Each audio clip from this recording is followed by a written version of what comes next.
आप सभी लोगों का मेरे YouTube चैनल पर बहुत बहुत स्वागत है। आज आपके सामने शंकराचार्य ने सांख्य दर्शन के ऊपर जो आरोप लगाए हैं और उसे वेद विरुद्ध घोषित किया है, तो उस संदर्भ में कुछ बातें की जाएंगी। शंकराचार्य ने जो भी तर्क दिया है उसको रखा जाएगा।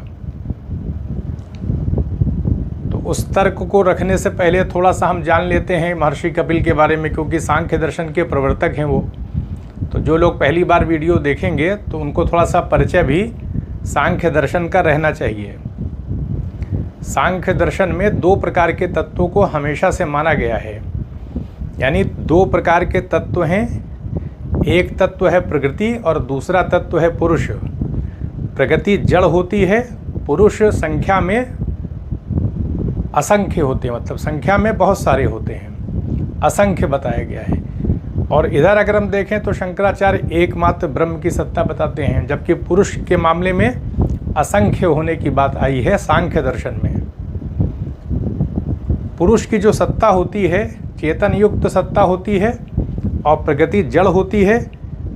प्रकृति जब पुरुष के सानिध्य में आती है, समीप आती है, उनका मिलन नहीं होता बल्कि समीपता स्थापित होती है। जैसे कि चुंबक के पास लोहा आ जाता है तो उसको खींचा जाता है, उसमें गति पैदा हो जाती है। उसी प्रकार से पुरुष के सानिध्य में आने पर प्रकृति के अंदर विकार पैदा हो जाते हैं।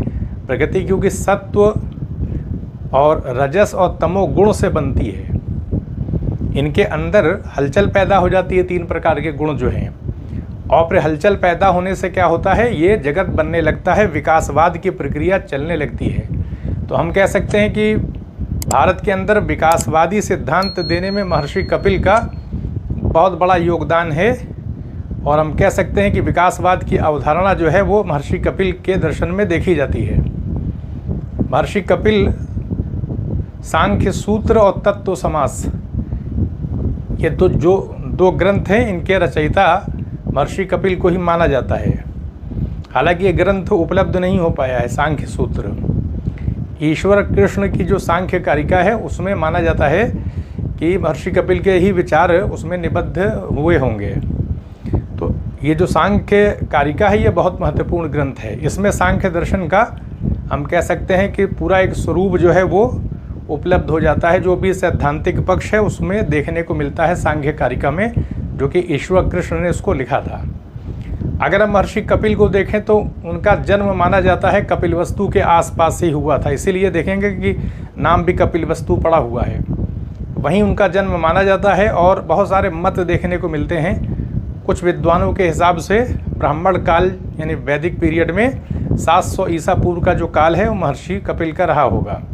तो ये बातें आई हैं। तो कहने का अर्थ ये है कि उस प्राचीन यानी ऐसे समय में हम भारत के संदर्भ में सोचें तो काफ़ी बहुत पहले ही ये द्वैतवादी विचारधारा जो है भारत में डेवलप हो रही थी आर्यों के पीरियड में, अगर देखा जाए, क्योंकि ये द्वैतवादी ही है जिसमें प्रकृति के माध्यम से जगत की उत्पत्ति मानी गई है। और इस आधार पर अगर देखा जाए तो वेदांत दर्शन का जो सिद्धांत है, इसमें शंकराचार्य ने अपना अद्वैत वेदांत का अद्वैतवादी सिद्धांत दिया है। तो उसमें विवर्तवाद की बात आती है कि जगत व्यवहारिक दृष्टि से ही सत्य हो पाता है और ये जगत जो है वो माया के माध्यम से बना है। और जीव की जो बात आती है, आत्मा की बात की जाती है, वो भी ब्रह्म से अलग नहीं है। और जो जगत है वो माया के माध्यम से ब्रह्म के द्वारा बनाया गया है। ऐसे में उसकी कोई अपनी वास्तविक सत्ता नहीं है। तत्व की अगर बात की जाए, परम तत्व की बात की जाए अगर, तो एकमात्र ब्रह्म की सत्ता है। तो इस प्रकार की विचारधारा शंकराचार्य के दर्शन में दिखाई पड़ती है, जो कि वेदांत दर्शन का हम कह सकते हैं कि एक निचोड़ उन्होंने प्रस्तुत किया। बादरायण ने जितने भी उपनिषद ग्रंथ थे उनका अध्ययन करने के बाद ब्रह्म सूत्र में बादरायण ने सारी बातें निबद्ध कर दी थी। 500 से ऊपर श्लोक मिलता है ब्रह्म सूत्र में। फिर ब्रह्म सूत्र भाष्य उस पर शंकराचार्य ने लिखा और बहुत सारे विद्वानों ने उस पर लिखा। तो बादरायण की भी बहुत बड़ी भूमिका थी। तो शंकराचार्य ने माया की अवधारणा को डेवलप करके ये बताने का प्रयास किया कि एकमात्र सत्ता से ब्रह्म की है, लेकिन ये जगत जो है ये व्यवहारिक दृष्टि से सत्य है। अगर हम जगत के पदार्थों को उनको सत्य बताने का प्रयास करेंगे तो ये बात स्थापित नहीं हो पाएगी, क्योंकि जगत के पदार्थ नष्ट हो जाते हैं। और जगत के पदार्थों के बारे में हम ये नहीं कह सकते कि जगत के पदार्थ नहीं होते हैं, क्योंकि उनकी प्रतीति भी हो रही होती है, वो हमको इंद्रियों के माध्यम से दिखाई पड़ रहे होते हैं। तो ऐसे में हम उनको नहीं है भी नहीं कह सकते, और हमेशा के लिए आत्यांतिक तौर पर हमेशा के संदर्भ में है भी नहीं कह सकते। तो फिर अनिर्वचनीय कहना पड़ेगा, क्योंकि जगत के जितने भी पदार्थ हैं उनको हम हमेशा के लिए सत्य नहीं बता सकते कि हर कालखंड में वो हमेशा रहेंगे, कभी नष्ट नहीं होंगे, ऐसी कोई बात नहीं है। इसी तरीके से उनकी प्रतीति भी होती, दिखाई भी पड़ते हैं। तो दोनों चरित्र जो है वो है और नहीं है, यानी हम नहीं है भी नहीं कह सकते कि वो दिखाई पड़ रहे हैं, और हमेशा के लिए है भी नहीं कह सकते क्योंकि पदार्थ नष्ट हो जाते हैं। तो किस में रखा जाए? प्रश्न ये उठता है कि जब ऐसी स्थिति आ गई तो शंकराचार्य क्या करते हैं? उन्होंने जब अध्ययन किया होगा शंकराचार्य ने, तो ये देखा कि एकमात्र सत्ता ब्रह्म की विचारधारा आ रही है उपनिषदों में, तो फिर संसार को क्या माना जाए? क्योंकि शंकराचार्य ने भी चिंतन मनन करने के बाद ही तो सिद्धांत दिया है, ऐसे तो सिद्धांत प्रस्तुत नहीं किया सकता। अब चाहे ग्रंथ उपलब्ध हों, उपनिषद ग्रंथ हैं, बादरायण ने भी ब्रह्मसूत्र की रचना किया था, ये कह सकते हैं कि संपूर्ण एक साहित्य उपलब्ध था उनके सामने दार्शनिक स्तर पर, लेकिन शंकराचार्य ने भी तो चिंतन मनन किया होगा काफ़ी गहराई में जा करके, फिर अपना एक हम कह सकते हैं कि सिद्धांत उन्होंने डेवलप किया। तो शंकराचार्य ने ये बात देखी होगी कि जगत के पदार्थ को क्या माना जाए, क्या हमेशा के लिए इनको सत्य माना जाए? तो ऐसी चीज़ स्थापित ही नहीं हो पा रही है। और शंकराचार्य से बहुत पहले नागार्जुन भी अपनी विचारधारा शून्यवाद के अंतर्गत ये बता चुके थे कि जगत के पदार्थों के बारे में अगर कहा जाए तो तब नागार्जुन ने तो ये भी कह दिया था कि किसी भी पदार्थ की उत्पत्ति ही नहीं होती है, यानी वास्तविक रूप में न तो उत्पत्ति होती है न ही विनाश होता है। तो ये विचारधारा भी शंकराचार्य के पास थी, क्योंकि गौड़पाद जो हैं वो नागार्जुन की विचारधारा से कहीं ना कहीं प्रभावित थे, और फिर गौड़पाद के जो शिष्य थे गोविंद भगवतपाद जो कि शंकराचार्य के गुरु थे, वो भी उस विचारधारा को मानते थे। तो शंकराचार्य के ऊपर भी प्रभाव पड़ा, लेकिन शंकराचार्य अपनी विचारधारा से हटे नहीं। उन्होंने नागार्जुन की विचारधारा के आधार पर शून्यवाद का सिद्धांत नहीं अपनाया, उसको स्वीकृति नहीं प्रदान किया, बल्कि वो ब्रह्म की विचारधारा पर डटे रहे। शून्यवाद के अंतर्गत तो हम किसी प्रकार की कोई बात नहीं कह सकते, शून्यता की ही स्थिति रहती है बस। लेकिन वो जो शून्यवादी अवधारणा है वो सकारात्मक नकारात्मक एक प्रकार से हम कह सकते हैं कि मध्यम मार्ग की स्थिति है और नहीं है कि बीच की ही अवस्था शून्य में आ पाएगी। कोई निर्वाण भी इसी प्रकार का है, बीच का ही मार्ग है। तो शंकराचार्य ने लेकिन इसको स्वीकार न करके उन्होंने ब्रह्म की अवधारणा को ही स्वीकार किया और सच्चिदानंद बताया, सकारात्मक अवधारणा है, पूरी तरह से आनंद से युक्त सत्ता है ब्रह्म की। तो कहने का अर्थ है कि जब संसार के पदार्थों का मूल्यांकन किया तो न तो उनको सत्य स्थापित किया जा पा रहा था तर्क के आधार पर, और न ही उनको असत्य बताया जा पा रहा था कि उनकी प्रतीति भी होती है। तो ऐसे में माया की अवधारणा फिर शंकराचार्य ने कहीं ना कहीं, जो कि उपनिषदों में बहुत स्पष्ट रूप से नहीं आई है विचारधारा माया की, तो उस माया की अवधारणा को उन्होंने डेवलप किया, और डेवलप करने के बाद बता दिया कि ये ब्रह्म के द्वारा ही, माया के माध्यम से संसार बना है। तो कहने का अर्थ है कि शंकराचार्य ने अपने स्तर पर काफ़ी चिंतन मनन करने के बाद माया का सिद्धांत दिया है। तो वो क्या आरोप लगाते हैं ये आपके सामने रखा जाएगा, लेकिन हमने ये देख लिया कि शंकराचार्य ने बता दिया कि माया ब्रह्म की शक्ति है, और माया के माध्यम से ही ब्रह्म को ही अन्य अन्य रूपों में दिखा दिया जाता है, और ये जगत व्यवहारिक दृष्टि से सत्य हो पाता है, आभास है, जैसे स्वप्न में हम देखते हैं उसी प्रकार से मान सकते हैं। हाँ, जब हम इस जगत को देखते हैं तो हमें वास्तविकता लगती है, वो भी बताते हैं कि व्यवहारिक दृष्टि से वास्तविक होता है, अवास्तविक नहीं बताया है। जो प्रतीति हमको हो रही तो वास्तविकता दिखती है, लेकिन अगर हम हमेशा के लिए बताने का प्रयास करेंगे कि ये जो जगत दिखाई पड़ रहा है ये हमेशा सत्य रहता है, तो ऐसी कोई बात नहीं है, इसकी सत्ता ही नहीं है। इसकी सत्ता सिर्फ व्यवहारिक स्तर पर हमेशा के लिए, हम मतलब व्यवहारिक स्तर पर हम जैसा हमको लगता है कि ये हमेशा के लिए सत्य होगा, तो ऐसी प्रतीति हमें होती है बस, लेकिन वास्तविकता ये हमेशा के लिए सत्य नहीं है। ये एकमात्र सत्ता से ब्रह्म की है, वही हमेशा सत्य रहता है बस, और बाकी किसी चीज़ की सत्ता नहीं है, सिर्फ ब्रह्म की सत्ता है। तो ये शंकराचार्य ने बताया है कि जगत को हम ऐसा न मान ले कि ये एक स्वप्न की तरीके से, बस ये कि इसके स्वरूप को हम समझ नहीं सकते, लेकिन व्यवहारिक स्तर पर सत्य माना है उन्होंने, लेकिन पारमार्थिक स्तर पर नहीं माना है, सिर्फ ब्रह्म को ही माना है। तो अगर हम देखें जगत के बारे में देखें तो जगत के बारे में जो हम क्या कहते हैं सांख्य दर्शन के अगर देखें तो सांख्य दर्शन में क्या बताया गया है, कोई पुरुष कि समीपता, जब प्रकृति जो है पुरुष के निकट आती है तो फिर प्रकृति के अंदर विकार पैदा हो जाता है कि वो प्रकृति होती है जड़। तो ऐसे में प्रकृति से ही जगत बनता है तो जगत वास्तविक हो जाएगा, जबकि शंकराचार्य जगत को वास्तविक नहीं मानते हैं, व्यवहारिक दृष्टि सत्य मानते हैं। तो इस आधार पर अगर जगत के संदर्भ में देखें हम, तो जगत के बारे में शंकराचार्य कहते हैं कि जगत जो है वो माया के माध्यम से ही निर्मित हो सकता है बस, जबकि सांख्य दर्शन में प्रकृति के माध्यम से उसको निर्मित बताया गया है। तो संसार के जितने पदार्थ हैं वो वास्तविक रूप से मतलब सत्य हैं। कहने का अर्थ ये है कि सृष्टि और प्रलय की प्रक्रिया तो चलती रहती है, लेकिन प्रकृति के रूप में जड़ पदार्थों की सत्ता प्रकृति के अंदर रहती है, उसी से अभिव्यक्ति सारे पदार्थों की होती है। तो प्रकृति की भी अपनी सत्ता के रूप में हमेशा से है, अनादिकाल से है, हमेशा से है, और पुरुष की सत्ता भी हमेशा से है। दो प्रकार के तत्व तो सांख्य दर्शन में माने जाते हैं। तो ऐसे में संसार जो है वास्तविक हो जाता है। तो अगर हम देखें कि जगत के लिए शंकराचार्य बताते हैं कि जगत की अभिव्यक्ति किसी चेतन तत्व की शक्ति के माध्यम से ही हो सकती है, वो माया शक्ति के माध्यम से ही वही चेतन सत्ता जो है, चेतन जो तत्व है, वही ब्रह्म की जो अवधारणा आई है, ब्रह्म के द्वारा ही माया शक्ति का उपयोग करके ही जगत को बनाया गया है व्यवहारिक रूप से बस। जबकि सांख्य दर्शन में पुरुष की निकटता के आधार पर प्रकृति में विकार पैदा हो जाता है और संसार बन जाता है, वो वास्तविक होता है। तो जो प्रकृति की अवधारणा सांख्य दर्शन में आई थी उसी को शंकराचार्य ने माया में परिवर्तित कर दिया। उन्होंने बताया कि सांख्य दर्शन में महर्षि कपिल ने जो माया, जो प्रकृति की अवधारणा दिया है, उसको विवर्त अगर बना दिया जाए, आभास बना दिया जाए, कहने का अर्थ है कि व्यवहारिक रूप से ही उसकी सत्ता को स्थापित कर दिया जाए अगर, तो फिर एक एडजस्टमेंट हो जाता है। इस आधार पर प्रकृति को उन्होंने माया में परिवर्तित करके जगत को बता दिया और बता दिया कि ये जगत क्या है, ये ब्रह्म का विवर्त है। यानी प्रकृति को माया के रूप में अगर रूपांतरित कर दिया जाए तो इस आधार पर भी क्या हो जाएगा कि जब हम जगत को, यानी ये प्रकृति को माया के रूप में रूपांतरित कर देंगे तो फिर माया ब्रह्म को ही विवर्त रूप में दिखा देती है जगत के तौर पर। तो ये बात एकदम सही हो जाएगी, तो दोष जो है हट जाएगा। तो शंकराचार्य ने प्रकृति को माया के रूप में रूपांतरित करने का सुझाव, मतलब उन्होंने बात रखी कि अगर ये जो दोष दिखाई पड़ रहा है उस दोष को समाप्त किया जा सकता है।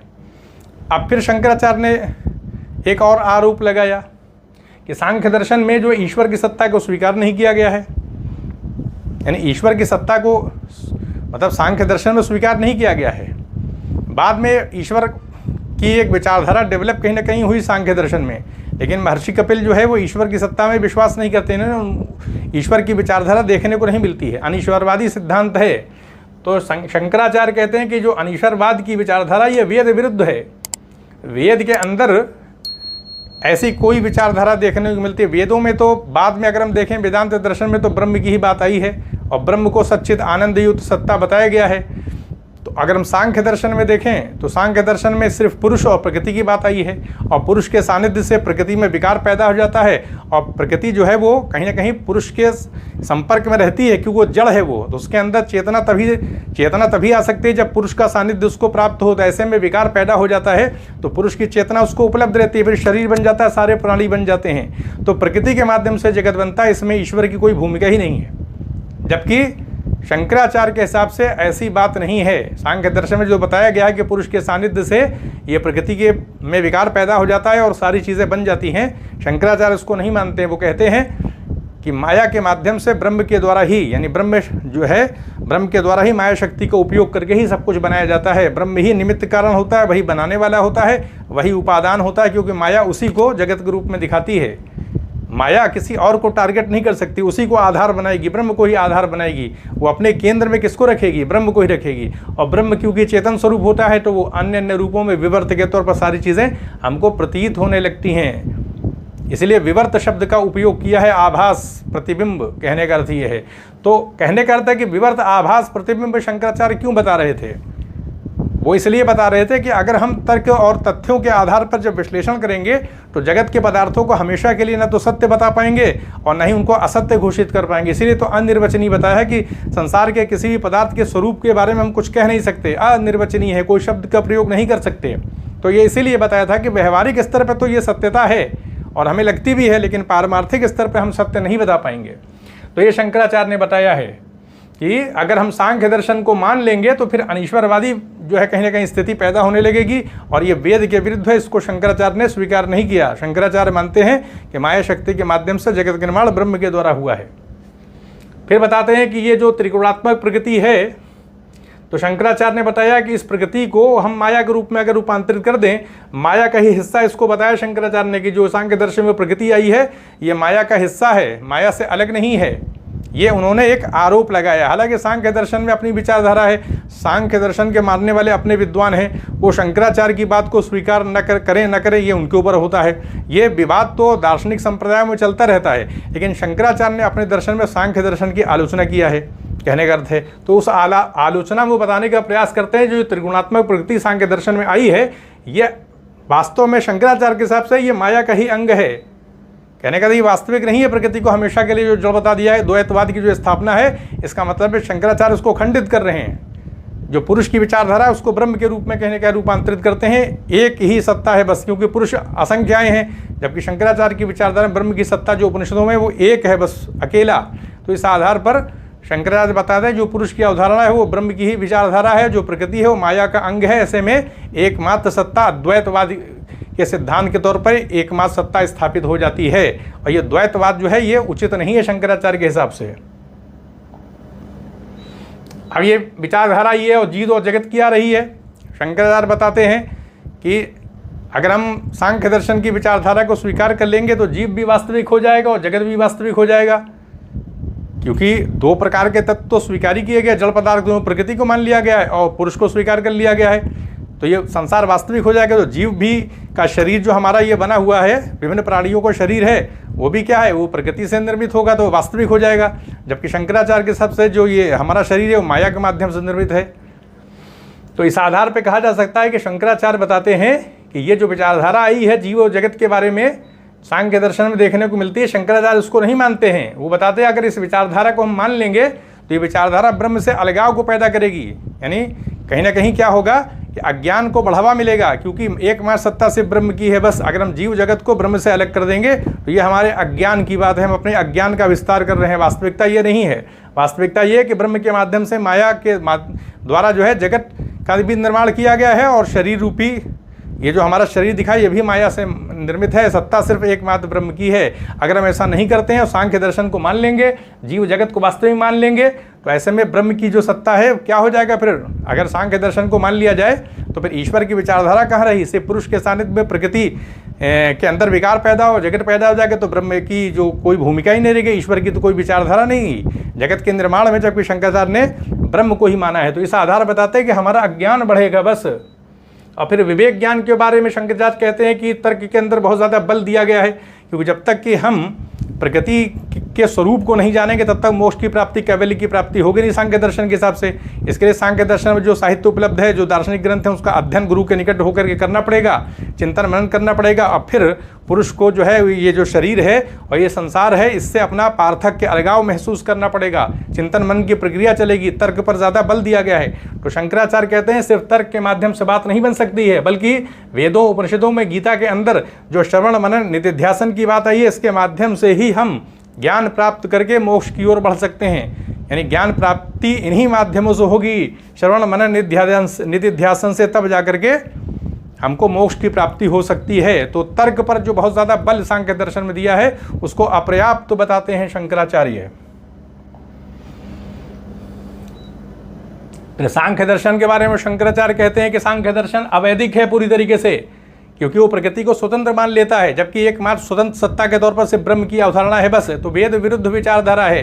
कहने का अर्थ है कि एक ऐसी विचारधारा शंकराचार्य मानते हैं जो कि एक लंबे समय से जो वैदिक विचारधारा चल रही थी, जिसका निष्कर्ष, अंतिम निष्कर्ष वेदांत दर्शन में विभिन्न प्रकार के उपनिषद जो ग्रंथ है उसमें उपलब्ध होता है ब्रह्म की विचारधारा पे, उन सब पर प्रश्न चिन्ह लगाने की बात सांख्य दर्शन के द्वारा की गई है, वो ये मानते हैं। इसलिए उसको अवैधिक घोषित कर देते हैं, क्योंकि प्रकृति को स्वतंत्र माना गया है सांख्य दर्शन में। जड़ पदार्थ के तौर पर प्रकृति हमेशा रहती है, और फिर ईश्वर की अनुपस्थिति इसमें हो जाती है, तो फिर ईश्वर की कोई आवश्यकता नहीं। असंख्य प्रकार के पुरुष हैं जिनकी संख्या के बारे में हम कोई अनुमान नहीं लगा सकते, असंख्य कहा गया है।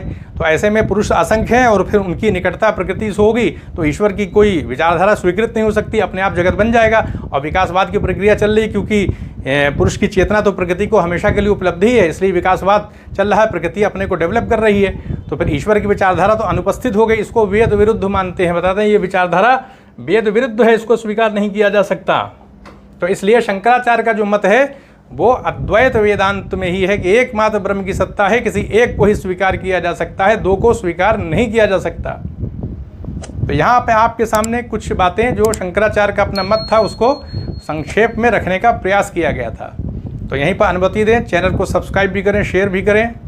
आप सभी लोगों का बहुत बहुत धन्यवाद।